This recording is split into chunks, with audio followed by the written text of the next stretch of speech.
Facebook पे ads को create करते हुए जो सबसे क्रिटिकल और इम्पोर्टेंट स्टेप होता है वो ऑडियंस की सिलेक्शन का होता है। उस हवाले से इस लेक्चर में बात की जाएगी कि ऑडियंस किस किस तरह से आप क्रिएट करते हैं और किन लाइंस पे और किन फार्मूलाज और किन वेज के ज़रिए आप डिफरेंट ऑडियंसेस और ऑडियंस लेवल को और ऑडियंस के जो सर्कल है उसको एक्सपेंड किया जा सकता है। इसमें फेसबुक आपको कैसे हेल्प करता है? अच्छा, कस्टम ऑडियंस, आप बेसिकली ऑडियंस जो आपकी टारगेट ऑडियंस या आपके कस्टमर्स हैं उन तक पहुंचने के लिए आप अपनी ऐड या तो उन लोगों को दिखाते हैं कि जो आपके प्रीवियस कस्टमर होते हैं, जो करंट कस्टमर्स होते हैं उन तक आपकी बात पहुंचाई जाती है, या आप करंट कस्टमर्स में से उन लोगों को निकालना चाहते हैं कि जिन्हें अवेयरनेस एड्स की ज़रूरत नहीं होती, यानी आपने ऑलरेडी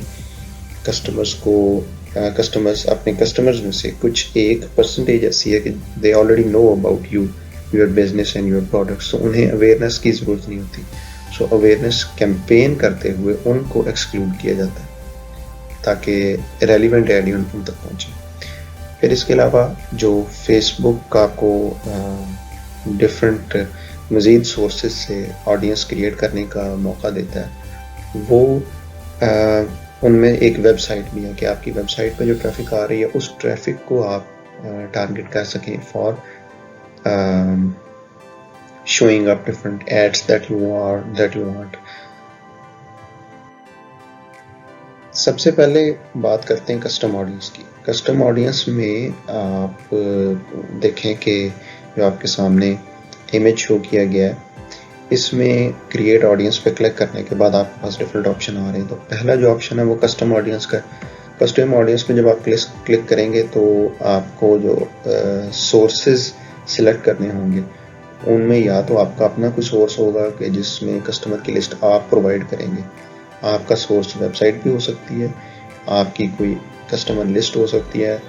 जो आपने ऑलरेडी प्रिपेयर की हो वो आप अपलोड कर दें, कोई आपने ऐप ऐसी बनाई हुई है कि जिसमें कस्टमर्स आते हैं उस ऐप के ज़रिए आप कस्टमर्स को डायरेक्ट करें और यहाँ पे उसकी इनपुट ले लें। कोई कैटलॉग आपने जो बनाया हुआ उस कैटलॉग पे अगर कोई कस्टमर्स आ रहे हैं, ठीक है, कोई ऑफलाइन एक्टिविटी यानी आपके बिजनेस में आपकी शॉप पे अगर कोई आ रहे हैं लोग, उनको आप यहाँ टारगेट करना चाह रहे हैं। अब ये किस तरह से होता है, ये डेफिनेटली यहाँ इस बात का ज़रूर जिक्र करना चाहिए कि फेसबुक का ये सेक्शन बहुत स्ट्रॉन्ग है, यानी इसके एल्गोरिदम्स और इस पे फेसबुक ने बड़ी रिसर्च की हुई है और बड़ी टारगेटेड ऑडियंस आपको मिलती है कि लोग जो कि आपके ऑफलाइन यानी आपके ऑनलाइन भी नहीं, आपके फिजिकल एड्रेस पे आ रहे हैं जहाँ पे आपकी शॉप है। इन केस अगर आपने अपनी शॉप बनाई हुई है, अगर वहाँ से कोई कस्टमर आप लाना चाह रहे हैं तो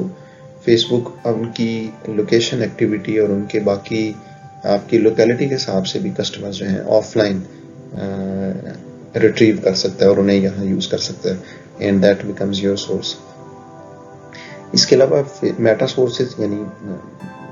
मेटा जो कि फेसबुक की पेरेंट कंपनी है कि वो अपने डिफरेंट प्लेटफॉर्म से, डिफरेंट जगहों से, डिफरेंट ऐप्स से और ऐप्स के फीचर्स से कस्टमर्स को गेन कर सकता है और वहाँ से रिट्रीव कर सकता है। इसके बाद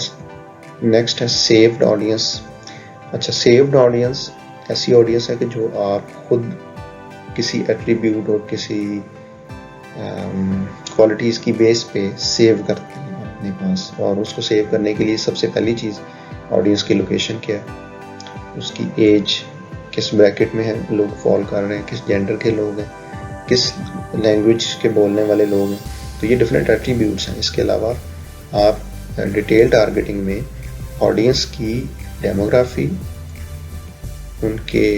इंटरेस्ट और उनके बिहेवियर की बेस पे उन्हें टारगेट कर सकते हैं। तो इन एट्रीब्यूट्स को फिर सेव करते हैं तो आपका एक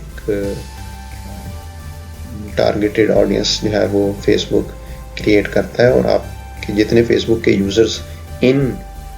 पैरामीटर्स पे पूरे आ रहे होते हैं उनका नंबर एक आपको दे देता है। नंबर मीन्स कि उनकी फिगर आपको दे देता है कि इतने लोग जो हैं वो आपकी टारगेट ऑडियंस है कि जिन्हें फेसबुक की ऐड जो है वो आप जो बनाने जा रहे हैं वो दिखाई जाएगी। Lookalike audience is also very effective tool कि ऐसे लोग कि जो आपकी ऑडियंस जैसा इंटरेस्ट रखते हैं, करंट ऑडियंस जैसा, उन तक पहुंचा जाए और वो उन्हें आप नहीं जानते। अच्छा, इसको करने के लिए आप इस फीचर को ज़्यादातर तब यूज़ करते हैं क्योंकि लुक लाइक ऑडियंस आपकी डायरेक्ट ऑडियंस नहीं होती। ऐसे लोग होते हैं कि जिन्हें आप नहीं जानते, बट आप उन्हें अपनी अवेयरनेस कैंपेन का हिस्सा बना सकते हैं कि उन ऐसे लोग आपकी ऐसी ऑडियंस का वो हिस्सा या पॉसिबल ऑडियंस का वो हिस्सा कि जो आपके एक्चुअल कस्टमर्स या करंट कस्टमर्स जैसे ट्रेड्स रखते हैं, उन जैसे क्वालिटीज़ हैं उनके अंदर, इंटरेस्ट है, उन जैसा कोई फीचर उन्होंने यूज़ किया है या उन जैसे इंटरेस्ट उन्होंने फेसबुक प्रोफाइल पे शो किए, उन्हें यूज़ किया जाए फॉर कैंपेनिंग और ब्रांड अवेयरनेस, ताकि उसके बाद उन्हें भी अपनी एक्टिव या करंट ऑडियंस लिस्ट में इंक्लूड किया जा सके। इसका जो इंटरफेस है वो इस तरह से है कि आपको कुछ लुक लाइक ऑडियंस का या तो कोई सोर्स मेंशन करते हैं या उसकी कोई लोकेलिटी कि वो किस जगह पे आप उस तरह की ऑडियंस देखना चाहते हैं, फाइंड करना चाहते हैं, वो लोकेलिटी मेंशन करते हैं। और उसके बाद आप जिस तरह पिक्चर में देख रहे हैं कि एक स्केल दिया हुआ है, स्केल के अंदर 1% से 10% तक सिलेक्शन की स्लाइडर की अवेलेबिलिटी है कि उसको आप क्लिक करके उसे मूव कर सकते हैं। अच्छा, और जो कस्टम ऑडियंस है उसमें उसका सोर्स जब आप सिलेक्ट करते हैं तो वो सोर्स या तो आप कस्टम ऑडियंस से ले सकते हैं या कस्टम ऑडियंस का जो कस्टमर वैल्यू है उसके हिसाब से उसको क्रिएट कर सकते हैं। कस्टम ऑडियंस तो ऑलरेडी जिस तरह हमने पहले डिस्कस किया कि आपने सेट करके रख लिया हुआ है depending on some particular trades, और कि उसका सोर्स कहाँ से है, और या फिर उनके कस्टमर जो आपके ऑलरेडी कस्टम ऑडियंस के जो कस्टमर्स हैं कि जो उसके जो लोग हैं उनकी वैल्यू क्या है। उनकी वैल्यू डिपेंड करती है कि वो किसी एक ख़ास पर्टिकुलर एट्रीब्यूट के हिसाब से, फ़र्ज़ करें आप कहें कि भाई मेरी जो कस्टम ऑडियंस है उसमें ऐसे लोग कि जिनकी पे 50,000 से ज़्यादा है, सिर्फ उनको टारगेट किया जाए, तो इस तरह से आप लुक लाइक ऑडियंस क्रिएट कर सकते हैं। तो ये स्लाइडर जो है जो 1% से 10% तक मूव कर रहा है, इसमें लोअर परसेंटेज मीन्स कि आपकी ऑडियंस वैसी होगी एग्जैक्टली जैसी आपकी करंट ऑडियंस है। अगर आप उसको ज़्यादा हायर परसेंटेज पे मूव करेंगे तो आपकी ऑडियंस का जो दायरा कार है वो वसी होता जाएगा, ज़्यादा लोग आपकी ऑडियंस में लुक लाइक ऑडियंस में शामिल होते हैं। स्पेशल एड ऑडियंस एक ऐसा टूल है जो कि एक स्पेशल कैटेगरी के लिए यूज़ किया जाता है। ऐसी एड्स कि जो क्रेडिट, एम्प्लॉयमेंट या हाउसिंग से रिलेटेड हैं, उनके लिए पर्टिकुलरली फेसबुक ने ये एक कैटेगरी बनाई है। इसका काम करने का और इसका इंटरफेस ऑलमोस्ट वैसा ही है कि जैसा लुक लाइक ऑडियंस का है, लेकिन चूँकि ये एक स्पेसिफिक और स्पेशल कैटेगरी से रिलेटेड है, इसलिए इसके लिए एक अलग कैटेगरी उन्होंने का टैब बनाया। उस पर क्लिक करके आपको ऑलमोस्ट वैसा ही इंटरफेस मिलता है और उसको वैसे ही सेट करना होता है जैसे आपको ऑलरेडी लुक लाइक ऑडियंस में दिखाया है कि आप सोर्स सिलेक्ट करते हैं,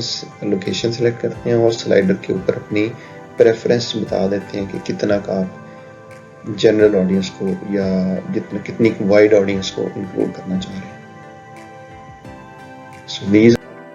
सम ऑफ द ऑडियंसेस टाइप्स के जिन्हें आप सिलेक्ट करते हैं।